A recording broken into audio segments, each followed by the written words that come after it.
Industry ఏమైందంటే మీరు చూసుకుంటే అప్పుడు మీరు హిస్టరీ చూసుకుంటే మీరు నెంబర్ వేసుకోవచ్చు. చాలా తక్కువ హిట్లు ఉన్నాయి అప్పుడు. బడ్జెట్లు ఎక్కువ, అంటే ఒక సంక్షోభాన్ని ఎదుర్కొంటున్న కాలం అది. ఎక్కువ బడ్జెట్లు, స్టోరీస్ ఉంట్లా. ఓకే, అది హిట్ అవుతుందో లేదో మనం చూడాలి, చేస్తాం. ఆ టైం మనకు పైరసీ ఎక్కువగా జరిగిన కాలం, పైరసీ పైగా సింగిల్ స్క్రీన్స్ ఆ టైంలో. ఒకవేళ సబ్జెక్ట్ ఎక్కువ వస్తున్నాయి, డైరెక్టర్స్ ఎక్కువ వస్తున్నారంటే అప్పుడు అనుకోవచ్చు. సబ్జెక్ట్స్ లేవుండే అప్పుడు. అండ్ పెద్ద పెద్ద ప్రొడ్యూసర్కి రామనాయుడు గారు చెప్పారు. అండ్ వేరే ప్రొడక్షన్ హౌస్ కదా, పెద్ద ప్రొడక్షన్స్ హౌస్ కదా, వాళ్ళు సినిమాలు తీయటం మానేశారు. ఎందుకంటే ఒక్క సినిమాలోనే ఇంత డబ్బు పెడుతున్నాం, అది వస్తుందో లేదో గ్యారంటీ లేదు.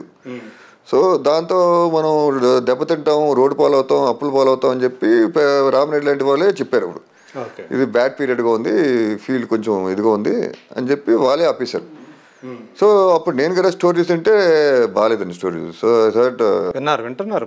అప్పుడు నన్ను అడిగారు, సార్ మీరు చేయవచ్చు కదా సినిమాలో, అందరూ వస్తున్నారు, మీరు ఎందుకు చేయట్లేదు అని అడిగితే, స్టోరీ బాగుంటే చేస్తాను, లేకపోతే ఎందుకు, మా థియేటర్ ఉంది, హ్యాపీగా చూసుకుంటున్నాను, అందుకని మా థియేటర్ ప్రాపర్టీస్ గురించి, మా తాతగారి ప్రాపర్టీస్ గురించి మీరు చూసుకోవాలి. ఇప్పుడు తాతగారి నుంచి మామూలుగా మీ నాన్నగారు అలా అందరికి అన్నదమ్ములకి అంటే హోటల్స్ ఉన్నాయి, థియేటర్స్ ఉన్నాయి, స్టూడియో ఉంది కదా, మీ వరకు వచ్చినటువంటి ఆ వారసత్వంగా ఆస్తులు పంచుకున్నప్పుడు ఏమేమి వచ్చినాయి మీకు అప్పుడు? మాది రామకృష్ణ 71 వచ్చింది మాకు. ఓకే, ఆ థియేటర్. ఆ థియేటర్ ఓకే, అదొకటేనా? అదొకటే అండి.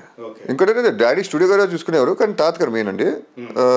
మిగతా వాళ్ళు సాయికృష్ణ బాబాయ్, రామకృష్ణ 35, రామకృష్ణ గ్లిటర్ ఐటీ, దాని తర్వాత హరబాబాయ్కి హోటలు, దాని తర్వాత స్టూడియో అందరు పార్ట్నర్స్.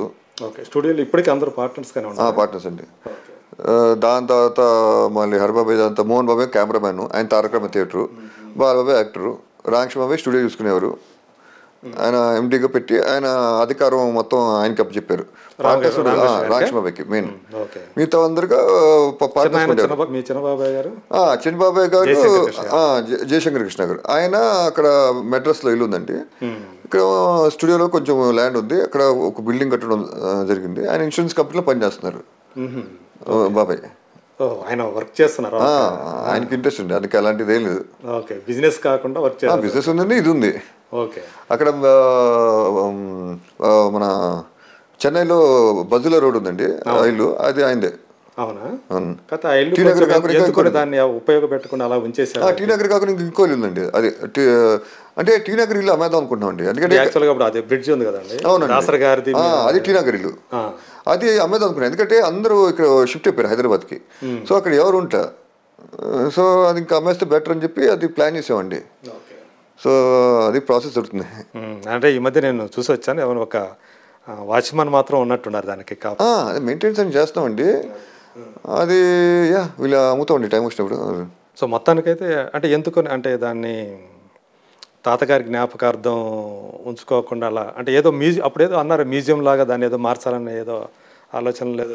మ్యూజియం అనుకున్నారండి, కానీ ఇక్కడ అంటే మ్యూజియం అంటే వస్తువులు పెట్టాలి కదా. సో ఇక్కడ మ్యూజియం పెడదాం అనుకున్నారు, మళ్ళీ ఆంధ్రలో అంటున్నారు. సో ఇక మళ్ళీ మన అది వేరే రాష్ట్రం, ఏదో ఒక మ్యూజియం ఉండాలి. ఎందుకంటే తాతగారు ప్రాపర్టీస్ ఉన్నాయి, వాడే వస్త్రాలు, గద, కిరీటం, ఇవన్నీ అన్ని చోట్ల పెట్టలేము కదండి. అంటే ఎలాంటి అంటే ఇప్పుడు తాతగారు వాడిన కారు ఒక మ్యూజియంలో పెట్టాలి. ఆయన మొత్తానికి అంటే అనుకుంటున్నారా ఇక్కడ చేయాలనుకుంటున్నారు? కాదండి, అక్కడ ఆల్రెడీ ఇప్పుడు ప్లాన్ చేశారు, బాలబాబాయ్ చంద్రబాబు ప్లాన్ చేశారు. అక్కడ అమరావతి ఉంది కదండి, కొత్త క్యాపిటల్, అక్కడ చాలా పెద్ద మ్యూజియం పెట్టాలని గవర్నమెంటే డిసైడ్ చేసి ఆ డిజైన్స్ కదా కన్ఫర్మ్ చేశారు. మొన్న మీడియాలో కూడా ఇచ్చారు. అది చాలా అవుతుందండి, 400-500 కోట్ల పైన అవుతుంది. అది ప్లాన్ చేస్తున్నాం, ఆల్రెడీ ప్లాన్ రెడీ అయిపోయిందంతా. గవర్నమెంట్ పడిపోవటం వల్ల అది స్టార్ట్ చేయలేదు.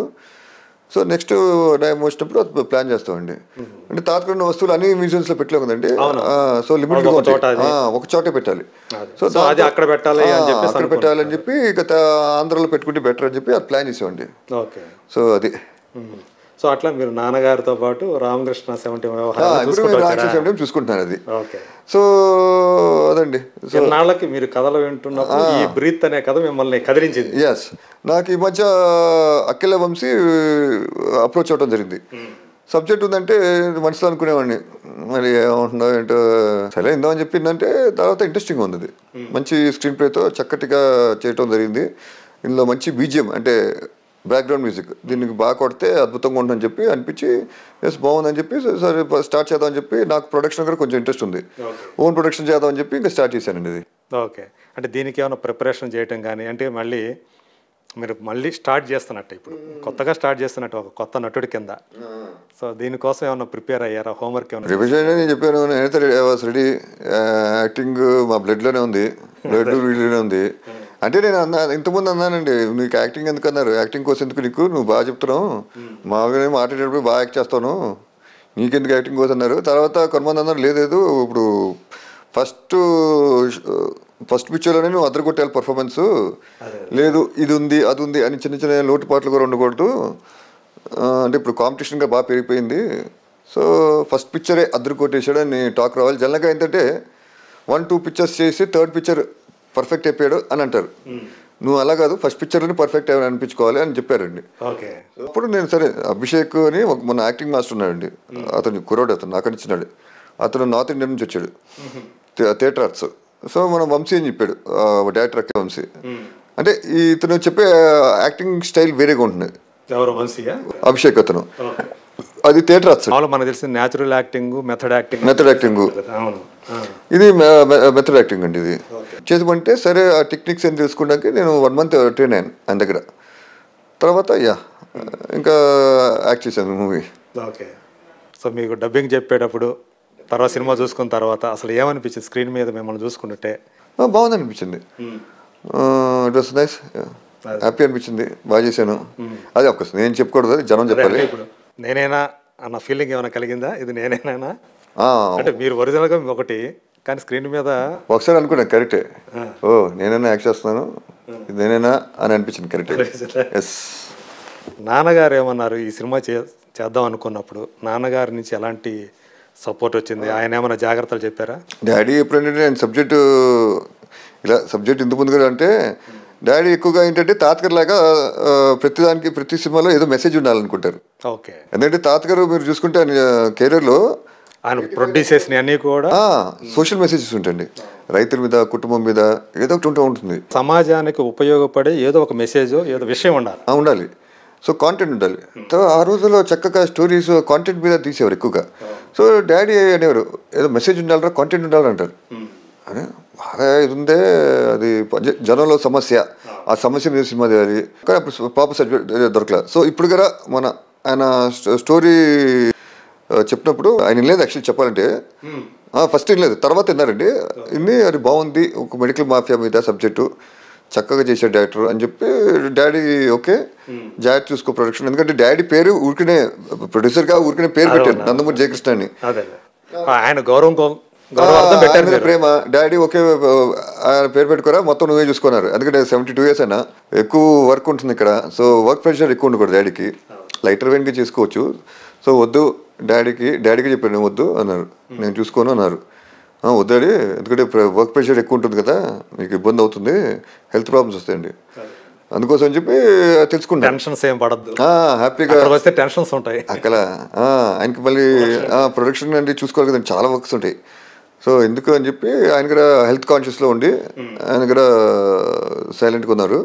నేను మొత్తం A to Z ప్రొడక్షన్ చూసుకోవటం జరిగింది. మరి మీకు కొంచెం ఇబ్బంది అనిపించలేదా, ఒక పక్క ప్రొడక్షన్ చూసుకుంటే ఒక పక్క యాక్టింగ్ చేయటం అనేది? ఇబ్బంది అనిపించలేండి, మాకు ఎక్కడండి, మాకు వర్క్ కావాలి, వర్క్ ఎంత ఇస్తే అంత మేము హ్యాపీ ఫీల్ అవుతాం, అంత ఇష్టపడతాను. తాతయ్య గారు అయితే ఎన్ని సవ్యసాచిలాగా అన్ని చేశాడు, అన్ని చేశారండి. సో మీరు అసలు నాన్నగారు ఎందుకొని మీ అంటే మీ బాబాయిలందరూ తర్వాత నాన్నగారు చూసుకుంటే ఎక్కువగా నాన్నగారు కొంచెం లో ప్రొఫైల్లో బయటకు రాకుండా ఎందుకు అలా ఉండిపోయారు? చూస్తే మంచి అందగాడు ఆయన. అవును, ఆయన డిగ్నిఫైడ్గా ఉంటారు.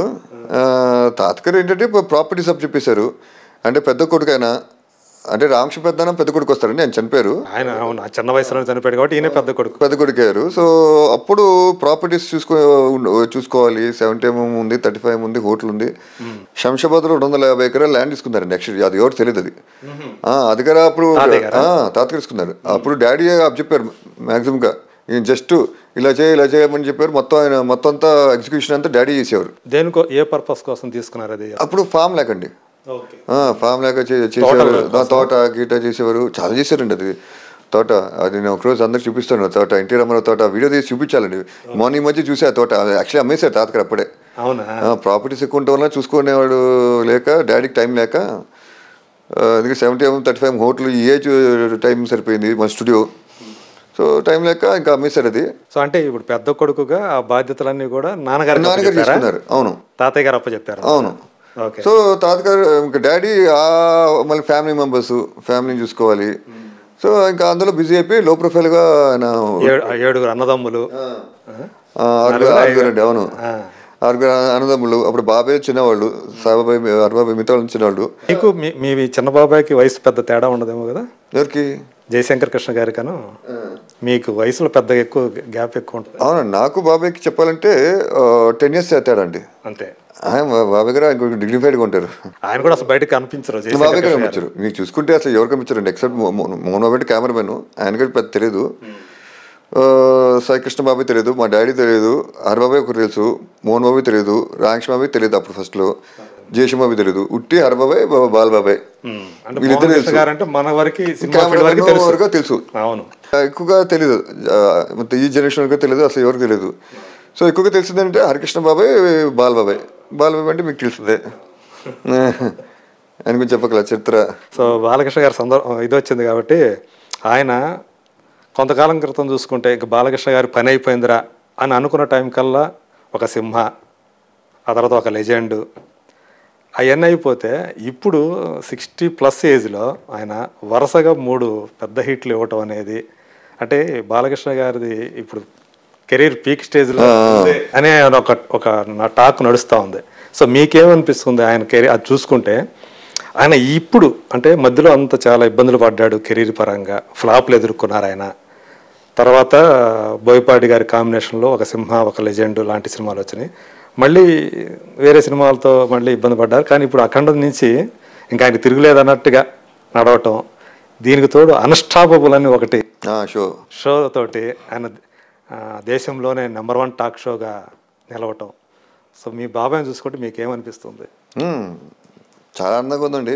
ఈ ఏజ్లో అన్ని హిట్లు ఇవ్వటం అండ్ టాక్ షో గారు హిట్ అవ్వటం అనేది మామూలు విషయం కాదు. అందరికీ ఈ అదృష్టం రాదు. అదృష్టం కంటే ఈ హిట్స్ ఇలా ఆయన కష్టపడే దానికి ఫలితం ఈ విధంగా వస్తుందని